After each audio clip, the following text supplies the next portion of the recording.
നമസ്കാരം. വേദാന്ത വൈബ്സിന്റെ പുതിയൊരു വീഡിയോയിലേക്ക് സ്വാഗതം. എൻ്റെ ഈ ചാനലിൽ ഞാൻ ആത്മീയപരമായിട്ടുള്ള കാര്യങ്ങളും ഹിന്ദു പൂജാവിധികളും അതുപോലെ തന്നെ പ്രതിവിധികളും ഒക്കെയാണ് ഞാൻ പറയുന്നത്. അപ്പോൾ എല്ലാവർക്കും ഈ വീഡിയോയിലേക്ക് സ്വാഗതം. നിങ്ങൾക്ക് ഇതിലൊക്കെ താല്പര്യമുള്ളവരാണെന്നുണ്ടെങ്കിൽ ഈ ചാനൽ സബ്സ്ക്രൈബ് ചെയ്തുകൊണ്ട് തന്നെ തുടർന്ന് കാണുക.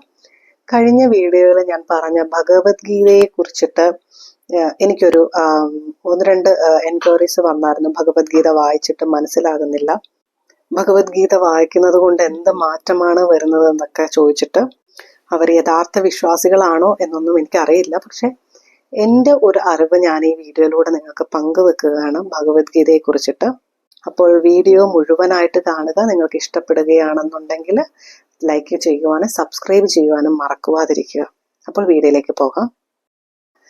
ഭഗവത്ഗീതയിൽ ഭഗവാൻ കൃഷ്ണൻ പറഞ്ഞിട്ടുള്ള കാര്യങ്ങളൊക്കെ തന്നെ ഞാൻ ഭഗവത്ഗീത ആദ്യമായി വായിച്ചു തുടങ്ങുന്നത് എനിക്ക് ഓർമ്മയില്ല. ഞാൻ സ്കൂളിൽ പഠിക്കുന്ന സമയത്ത് നമ്മളുടെ സ്കൂളിൽ ഗോകുലം ക്ലാസ് ഉണ്ട്, ബാലഗോകുലം. അത് എന്ന് വെച്ചാൽ നമ്മളുടെ ഗ്രന്ഥങ്ങളും കാര്യങ്ങളും ഹിന്ദുപരമായിട്ടുള്ള കാര്യങ്ങളൊക്കെ പഠിപ്പിക്കുന്ന ക്ലാസ് ആയിരുന്നു. ആ ഒരു ക്ലാസ്സിൽ ഞാൻ വായിച്ചു തുടങ്ങിയതാണ്. അതുകൊണ്ട് എനിക്ക് പ്രായം ഓർമ്മയില്ല. സ്കൂൾ സമയം തൊട്ടേ ഞാൻ പോകാറുണ്ട് ബാലഗോകുലത്തിന്. ഭഗവത്ഗീത എന്ന് പറയുന്നത് നിങ്ങൾ ഓരോ വട്ടം വായിക്കുമ്പോഴും, അന്നൊക്കെ ഞാൻ എപ്പോഴും ആലോചിക്കാറുണ്ട്, അതിന് സംസ്കൃതത്തിൽ എഴുതി വെച്ചേക്കുന്നതിന്റെ അർത്ഥം ഒന്നും മനസ്സിലാകത്തില്ല. ഇത് എന്താ എഴുതിയേക്കുന്നത്? അത് വായിക്കുമ്പം എന്താണ് ഇങ്ങനെ എഴുതിയേക്കുന്നത്? ഒരു യുദ്ധത്തിനകത്ത് രണ്ടുപേരിലുള്ള സംസാരമല്ല, ഇത് എന്തിനാണ് ഈ വായിക്കുന്നത്? ഇതുകൊണ്ട് ഒരുപാട് പേരുടെ ഇന്റർവ്യൂസിലൊക്കെ ഞാൻ കേട്ടിട്ടുണ്ട്, ഈ ഭഗവത്ഗീത വായിച്ചിട്ട് അവർക്ക് ജീവിതത്തിൽ ഒരുപാട് മാറ്റങ്ങളും ഒരുപാട് ഉയർച്ചയും വന്നിട്ടുണ്ടെന്ന്. അപ്പോൾ ഞാൻ പലപ്പോഴും ആലോചിച്ചിട്ടുണ്ട്, ഈ ഭഗവത്ഗീത കൊണ്ട് എന്ത് ഉയർച്ചയാണ് വരുന്നത് എന്നുള്ളത്. പക്ഷെ എൻ്റെ അമ്മൂമ്മ ബാലഗോകുലം പഠിപ്പിക്കുകയും ഈ പൂജാവിധി പ്രകാരമൊക്കെ പോകാറുണ്ടായിരുന്നു. അങ്ങനെയുള്ള കുറച്ച് കാര്യങ്ങളൊക്കെ ഉണ്ടായിരുന്നു. വളരെയധികം സാധനയൊക്കെ ഉള്ള ഒരു വ്യക്തിയായിരുന്നു. അപ്പോൾ അമ്മൂമ്മ എന്നും ഭഗവത്ഗീത വായിക്കാറുണ്ട്. ഞാനൊരിക്കൽ അമ്മൂമ്മയെടുത്ത് ചോദിച്ചു, എന്തിനാണ് ഈ എന്നും വായിക്കുന്നത്? ഇത് ഒന്ന് തന്നെയല്ലേ എഴുതിയേക്കുന്നത്? ഇങ്ങനെ എന്നും വായിച്ചത് കൊണ്ട് എന്താണ് മാറ്റം വരുന്നത്? ഇത് മന്ത്രമല്ലല്ലോ. അന്നൊക്കെ എൻ്റെ ചിന്ത മന്ത്രം മാത്രമാണ് പവർഫുൾ അല്ലെങ്കിൽ ഒരു ശക്തിയുള്ളത് എന്നാണ്. അന്ന് അമ്മൂമ്മ പറയാറുണ്ട്, നീ ഇത് ഓരോ വട്ടം വായിക്കുമ്പോഴും നിനക്ക് ഓരോ കാര്യങ്ങൾ ഇതിൽ നിന്ന് മനസ്സിലാകുമെന്ന്. അത് ഞാൻ അത്ര കാര്യമായിട്ടൊന്നും എടുത്തില്ല. പക്ഷെ എൻ്റെ അമ്മൂമ്മയുടെ മരണശേഷം അതൊരു ചെറിയൊരു വിഷമം എനിക്ക് ഉള്ളിലുണ്ടായിരുന്നു. കാരണം അമ്മൂമ്മയുടെ ഏറ്റവും പ്രിയപ്പെട്ട കൊച്ചുമകളായിരുന്നു ഞാൻ. അമ്മൂമ്മയുടെ ഭഗവത്ഗീത എനിക്കാണ് അമ്മൂമ്മ തന്നിട്ട് പോയത് മരിക്കുന്നതിന് മുമ്പിട്ട്.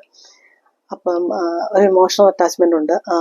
ആ ഒരു ഇമോഷണൽ അറ്റാച്ച്മെന്റിന്റെ പുറത്ത് ഞാൻ ആ ഭഗവത്ഗീത വായിച്ചു നോക്കിയത്. അപ്പൊ ഞാൻ ഓരോ വട്ടം ചിലപ്പോൾ ഞാനത് മറന്നു പോകും, ഇന്നലെ എന്താ വായിച്ചതെന്നുള്ളത്. അതിനകത്ത് ബുക്ക് മാർക്കോ ഒന്നും വെക്കാറില്ല. ചിലപ്പോൾ പിന്നെയും ചിലപ്പോൾ ഈ ഒരേ സ്ഥലമായിരിക്കും വായിക്കുന്നത്. കുറച്ച് നാൾ കഴിഞ്ഞപ്പം ഞാൻ ഓർത്ത്, ഇതൊക്കെ തന്നെയല്ലേ ഞാൻ എന്നും വായിക്കുന്നത്, നടക്കുന്നെടുത്ത് വായിക്കാമെന്നില്ല, നടക്കുന്നെടുത്ത് വായിക്കും. ചില സമയത്തൊക്കെ ഞാനിങ്ങനെ ഒരേ കാര്യം തന്നെയാണ് വായിക്കുന്നത്. കുറച്ച് നാൾ കഴിയുമ്പോൾ നമുക്ക് മനസ്സിലാവും, നമുക്കൊരു പെട്ടെന്ന് കത്ത് നമ്മൾ ഇതൊക്കെ വായിച്ചിട്ടുണ്ടല്ലോ. എല്ലാ സംസ്കൃത വാക്കുകളും ഓർമ്മയിലിരിക്കത്തില്ല. അമ്മൂമ്മയ്ക്ക് എല്ലാ അധ്യായങ്ങളും കാണാപ്പാടമായിരുന്നു. എനിക്ക് 1-ാം അധ്യായം മാത്രമേ കാണാപ്പാടം അറിയത്തുള്ളായിരുന്നു അന്നൊക്കെ. അപ്പോൾ എല്ലാ അധ്യായങ്ങളും എല്ലാ വാക്കുകളും നമുക്ക്, പക്ഷെ നമുക്കത് വായിച്ചു മനസ്സിലായത് ഞാൻ വായിച്ചിട്ടില്ലേ എന്നുള്ളത്. പക്ഷേ ഇത് വായിക്കുമ്പോൾ പലപ്പോഴും പല രീതിയിലേക്കാണ് ഞാൻ പോകുന്നത്. വെച്ചാൽ ചിന്തകൾ നമ്മളുടെ പല രീതിയിലേക്ക് മാറ്റപ്പെടുന്ന വെച്ചാൽ നമ്മളുടെ ഒരു ലെവലിൽ നിന്ന് നമ്മൾ 2-ാം ലെവലിലേക്ക്, 2-ാം ലെവലിൽ നിന്ന് 3-ാം ലെവലിലേക്ക് ഇങ്ങനെ നിങ്ങളുടെ ചിന്തകൾ മാറി മാറി പോകും. അങ്ങനെയാണ് സത്യത്തിൽ ഓരോരുത്തരും അവരുടെ ജീവിതത്തിലേക്കുള്ള ഒരു വഴി തുറന്നു കൊടുത്തത് ഭഗവത്ഗീതയാണെന്ന് പറയുന്നത്. സത്യത്തിൽ എനിക്കത് മനസ്സിലാക്കുവാൻ ഒരുപാട് കാലമെടുത്തു. അതുകൊണ്ട് തന്നെ ഭഗവത്ഗീത നിങ്ങൾ എന്നും വായിക്കുക. അതൊരു യുദ്ധത്തിനെ കുറിച്ചോ 2 പേരുടെ കോൺവെർസേഷനോ എന്നൊന്നും നിങ്ങൾ ചിന്തിക്കാതെ ഭഗവത്ഗീത നിരന്തരം എന്നും ഒരധ്യായം വായിക്കാൻ പറ്റില്ലെങ്കിലും ഒരു 10 ശ്ലോകമെങ്കിലും വായിക്കാം എന്നുള്ള രീതിയിൽ നിങ്ങൾ വായിക്കുക. തീരുമ്പോൾ പിന്നെയും തുടങ്ങുക. അങ്ങനെ നിങ്ങൾ സ്ഥിരം വായിക്കുമ്പോൾ നിങ്ങൾക്ക് തന്നെ അതിനകത്ത് പറഞ്ഞിരിക്കുന്ന, അതിൻ്റെ ഉള്ളിൽ കൊടുത്തിരിക്കുന്ന, അതായത് ഇൻഡയറക്റ്റ് ആയിട്ട് അതെങ്ങനെ പറഞ്ഞു തരിക എന്നറിയില്ല, അതിനകത്ത് കാണുവാൻ പറ്റാത്ത തലത്തിലുള്ള പല ഡിസ്ക്രിപ്ഷനുകളും അതിനകത്ത് വരുന്നുണ്ട്, പല കാര്യങ്ങളും വരാറുണ്ട്. പിന്നെ നിങ്ങൾ ഇങ്ങനെ സാധനയോടുകൂടി ഇത് വായിക്കുമ്പോൾ നിങ്ങൾക്ക് മനസ്സിൽ പല സമയത്തും പല ചിന്തകൾ എന്ന് വെച്ച് കഴിഞ്ഞാൽ വളരെ ഹയർ ലെവലിലുള്ള ചിന്തകൾ നിങ്ങൾക്ക് വരും. അതുപോലെ തന്നെ നിങ്ങളുടെ ഉറങ്ങുമ്പോൾ സ്വപ്നത്തിലൊക്കെ തന്നെ നിങ്ങൾക്ക് ഹയർ ലെവലിലുള്ള സ്വപ്നങ്ങളും, ചിലപ്പോൾ നിങ്ങൾ കോൺവെർസേഷൻസ് ഒക്കെ നടത്തിയിരിക്കും. അതായത് ഇതെങ്ങനെ പറഞ്ഞു തരിക എന്ന് എനിക്കറിയില്ല. നിങ്ങളിത് വായിച്ച് നിങ്ങൾ അറിയേണ്ട, അനുഭവിക്കേണ്ട ഒരു കാര്യമാണ്. സംസ്കൃതം അറിയത്തില്ലെങ്കിൽ പോട്ടെ, സംസ്കൃതവും അതിൻ്റെ കൂടെ മലയാളാർത്ഥത്തോടുള്ള ഗീതയും ഉണ്ട്. അത് വാങ്ങിച്ചു വായിക്കൂ ആദ്യം നിങ്ങൾ. നമ്മള് എന്ത് കഷ്ടല്ലേ, നമ്മള് ഹിന്ദുവാണെന്ന് പറയുന്നു. ഞാനൊരു മതത്തിന്റെ രീതിയിലും പ്രചാരണം നടത്താൻ ഉദ്ദേശിക്കുന്നതല്ല.